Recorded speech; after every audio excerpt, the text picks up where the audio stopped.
আমার স্যারের প্রতি এই বিশ্বাসটা ছিল না যে স্যার টাকা নিয়ে সবাইকে পাশ করায় দিবে। স্যার তো সবার কাছ থেকে ঘুষ নিতেছে, এখন সবাইকে এক ভালো নাম্বার দিয়ে পাশ করায় দিবে। বাচ্চারা, তোমাদের সবার রেজাল্ট এসে গেছে এবং সবাই ভালো নাম্বার পেয়ে পাশ করেছো, সবাই 80-র উপরে মার্ক পেয়েছো। রাজু, তুই মাত্র 60 নাম্বার পেয়েছিস শুধু। স্যার, আপনি তো সবার কাছ থেকে ঘুষ নিয়ে সবাইকে পাশ করায় দিছেন। রাজু, কি বলছিস তুই? তোর মাথা ঠিক আছে? বাচ্চারা সবাই বই খুলো, আজকে তোমাদেরকে পড়াবো ইমানদারি কাকে বলে। স্যার, আপনি নিজেই তো বেঈমান, টাকা নিয়ে সবাইকে পাশ করাইছেন।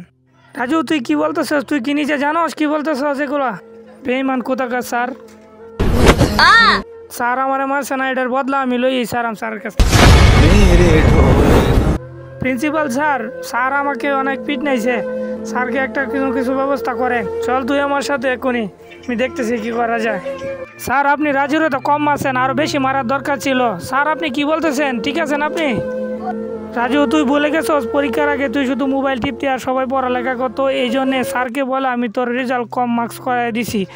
এরপরের থেকে ভালো রেজাল্ট করলে মোবাইল টিপা যাবে না, ঠিক আছে?